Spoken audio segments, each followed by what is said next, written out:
E aí, meus amigos, vamos falar um pouquinho dessa terça-feira de Champions League. Tivemos vitória do Bayern de Munique, PSG se complicando demais, atropelos de Arsenal, de Atlético de Madrid, de Atalanta, de Barcelona. Então a gente vai dissecar um pouco do que foram esses jogos, de como fica o visual da tabela para alguns times, começando pelo jogo que foi o mais esperado, certamente, dessa terça. Bayern de Munique e Paris Saint-Germain, vitória bávara por 1-0, num jogo em que o Bayern foi muito consistente, bem dominante, inclusive. Antes mesmo da expulsão do Dembélé no segundo tempo, o Bayern era melhor e o PSG com uma extrema dificuldade de criar chances claras. Foram apenas 3 finalizações no gol do PSG, enquanto o Bayern teve mais volume de jogo e conseguia, com a posse superior, criar oportunidades. O Coman teve 2 boas finalizações que ele poderia ter, inclusive, ampliado o placar do jogo. O Harry Kane participou bem da partida, como era de se esperar. Um Bayern que foi galgando mais oportunidades, bela participação, bela atuação do Neuer. E o fator decisivo do jogo, Kim Min-jae fazendo um gol de cabeça depois de um escanteio que tem uma falha, na minha visão, do Safonov muito clara. Ele sai de soco e acaba ficando indeciso e acaba, no movimento, perdendo o time da bola. E na sobra, o Kim Min-jae, que muito contestado desde que chegou do Napoli, até por ser muito inconsistente, até defensivamente, fazendo um gol que, quem sabe, gera um pouco mais de confiança para ele. Um gol que viria a definir o placar do jogo em 1-0, por mais que o Bayern tivesse criado mais algumas oportunidades no segundo tempo também. O placar do jogo não mudou e o Bayern de Munique conquista uma vitória importante que deixa o time na 11ª colocação. Estava difícil para o Bayern, é um respiro. O Bayern ainda vislumbra, nesses últimos 3 jogos que ele tem, alcançar o G8. É possível, ele tem 9 pontos. A média esperada para um G8 deve ser 15 pontos no mínimo, então o Bayern precisaria de 2 vitórias e alguns outros resultados, mas é um placar que majoritariamente complica o Paris Saint-Germain, que nem na zona de playoff está, né? O PSG ocupa a 26ª colocação na tabela, tem 5 jogos e 4 pontos, somente uma vitória, um empate e 3 derrotas. O PSG se colocou num buraco e, com a tabela que tem, é bem provável que a gente veja o Paris Saint-Germain nem para o playoff ir. Existe essa chance real e seria um balde de água fria no trabalho do Luiz Henrique. Vamos falando do segundo jogo, jogo que chama bastante a minha atenção, cara, porque o Arsenal foi buscar um 5-1 contra o Sporting fora de casa. Lembra quando eu falei com vocês aqui no vídeo do Gyökeres de que não dava para saber o que esperar do Sporting exatamente para essa continuidade sem Rubem Amorim? Pois é, o novo treinador assumiu, né, e cara, o primeiro jogo de Champions pode ser do Rubem Amorim, é um amarço do Arsenal. Um 5-1 dominante de ponta a ponta e muito bem transcrito no placar. Um jogo em que o Gyökeres, apesar de ter colocado a bola na trave no segundo tempo, ele foi muito bem marcado pelo Gabriel Magalhães, um dos principais jogadores do Arsenal na partida. Gabriel Magalhães, além de fechar os espaços do Gyökeres, faria um gol, né? No 3-0 já no primeiro tempo, primeiro gol do Martinelli, segundo gol do Kai Havertz, ambas as jogadas pelo lado esquerdo da defesa do Sporting. Péssima partida do Maximiliano Araújo, que atua ali como ala esquerdo, e o Arsenal aproveitando muito bem desse lado esquerdo, com o espaço que tinha, jogadas começando por ali. Saka dando continuidade a essa grande temporada dele até então, mais um gol na temporada. Martinelli abriu o placar, Havertz ampliou, Gabriel Magalhães na cobrança de escanteio nos acréscimos do primeiro tempo. É impressionante o poder que ele tem na jogada aérea, na bola parada. E, cara, sobe muito alto, o cruzamento vem. É uma jogada meio que ensaiada. O Arsenal vai empurrando os jogadores, vão empurrando a defesa do Sporting cada vez mais para dentro da pequena área. E vem um míssil do Gabriel Magalhães em direção à pequena área. Ele vem com muita velocidade, sobe, cabeceia para baixo, faz o 3-0. O Gonçalo Inácio viria diminuindo no início do segundo tempo, até esboçando uma tentativa de reação, mas o Arsenal viria matar o jogo com o Bukayo Saka e com o Trossard. O Hayatou deu conta do recado na defesa e o Arsenal aproveitou muito bem as oportunidades que criou. Acaba ultrapassando, inclusive, o Sporting na zona de classificação. O Arsenal entra no G8, fica em 7º, o Sporting em 8º com os mesmos 10 pontos. Belíssimo resultado do time do Mikel Arteta, pensando em classificação daqui para frente. Aí a gente vai falar do City 3-3 com o Feyenoord, que é até difícil de definir, de explicar. Eu não estava assistindo esse jogo, eu estava acompanhando, obviamente, pelos gols, e assim você vê o Haaland fazendo 1-0, ainda que bem tarde no primeiro tempo, gol de pênalti aos 44 minutos, mas era um City que, pelas estatísticas, já jogava melhor, já criava mais oportunidades. O Haaland vem no segundo tempo e amplia para fazer o terceiro, né? Porque o Gundogan ainda faz o gol nos 50 minutos na cobrança de escanteio, a bola sobra e ele finaliza no meio da bagunça. 2-0 City. O Haaland vem fazer o terceiro na bela jogada do lado direito do Savinho, se não me engano, cruzamento, e o Haaland, como 9, que é muito preciso, finaliza. E aí parecia que o Guardiola tinha comentado na última entrevista coletiva viria dar certo, né? Ele falou que o Haaland viria fazer novamente 2 ou 3 gols no jogo, que o City voltaria a vencer bem, e um 3-0 era completamente impensável que o Feyenoord voltasse para esse jogo. E voltou, cara. O Hadi Moussa viria diminuir num lance assim, desastroso da defesa do City. O Guardiola erra o passe, ok. Mas o que o Akanji tá com uma preguiça no primeiro e no segundo gol do Feyenoord, o Akanji simplesmente deixa o Hadi Moussa passar, cara. Ele, pô, beleza, o Guardiola errou o passe. Ah, deixa os caras fazer um gol. É isso. A impressão é essa. É um desligamento total do jogo. E aí o Santiago Giménez vem a diminuir, fazer o segundo gol também numa jogada em cima do Gvardiol, cruzamento do Gvardiol com 2 em cima dele, perde na jogada aérea, o cruzamento vem para a área, Santiago Giménez manda a bola para o fundo do gol, quase que entra com bola e tudo, e mais uma vez o Akanji olha pro Gvardiol tipo, e aí? E ele também não se movimentou para marcar, o Santiago Giménez era dele no lance.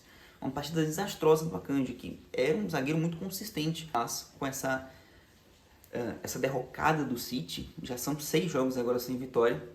O Guardiola nunca ficou tanto tempo sem vencer, 25 derrotas seguidas, assim, desastroso o momento do City. E o Ranco viria empatar o jogo no final, com um lance até difícil de definir, né? O City queria mais ampliar do que se proteger, de sofrer um empate impensável. No penúltimo minuto de jogo, o Feyenoord acaba achando um contra-ataque na velocidade, ficam 6-2 no City.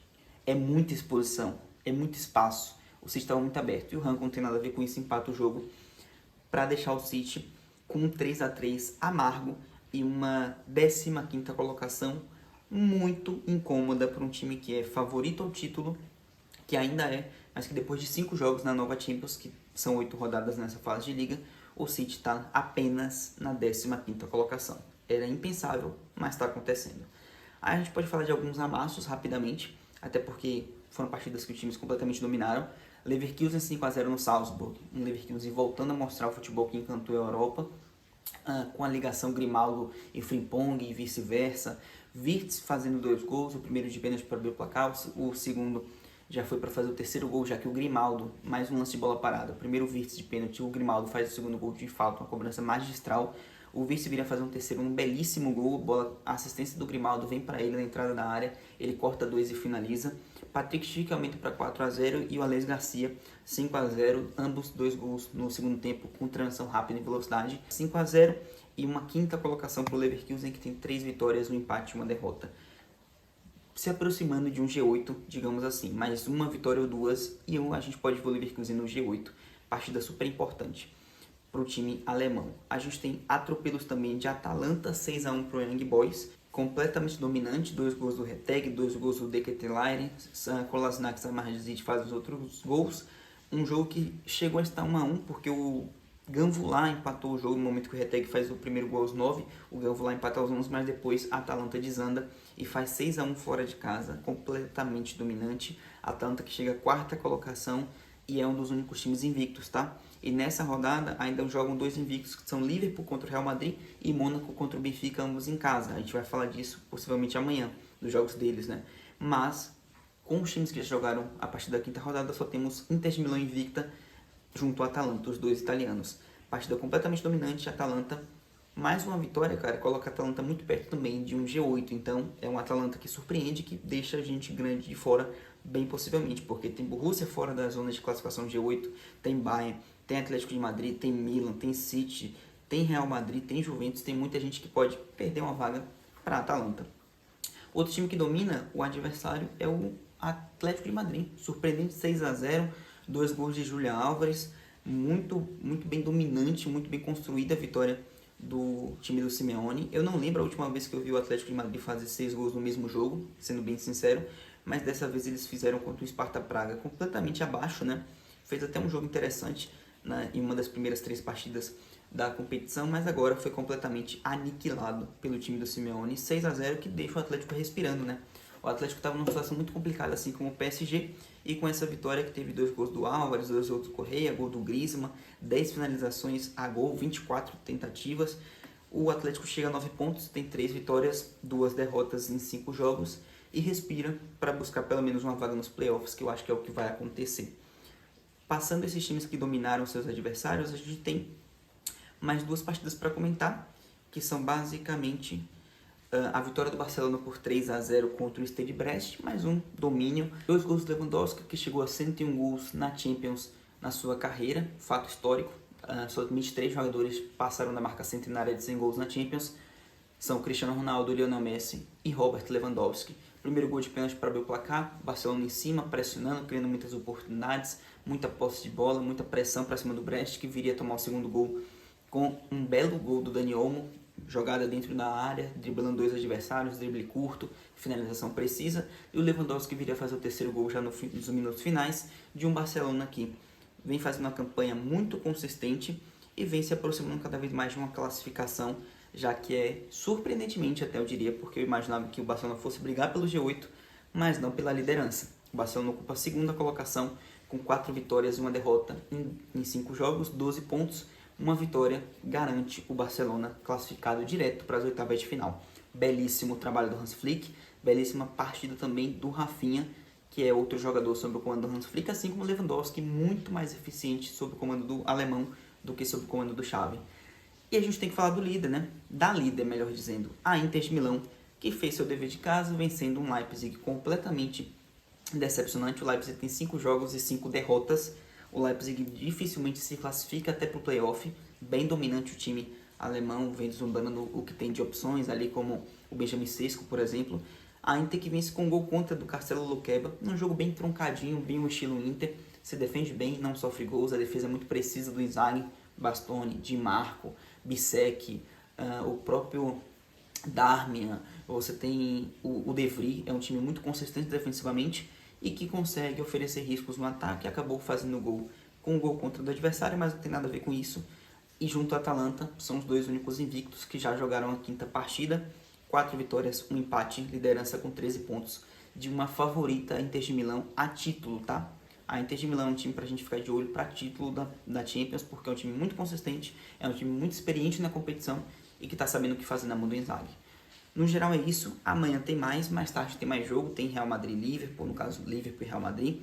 Tem muita coisa pra gente acompanhar nessa quarta-feira de Champions, então ou a gente vai ter o vídeo ainda hoje, ou amanhã de manhã, na quinta de manhã, a gente vem falar do geral após a 5ª rodada. Estamos chegando para a reta final, hein? As últimas 3 rodadas vão ser, assim, difíceis. Muita gente vai ficar fora de G8, muita gente grande vai ficar fora do playoff, das oitavas de final diretamente, perdão, e tem gente que pode até ficar de fora do playoff em si. Bom, vamos ficando por aqui, é papo mais pra frente, valeu, tamo junto, tchau, se inscreve, compartilha e comenta, rapidinho, não vai te custar nada, valeu.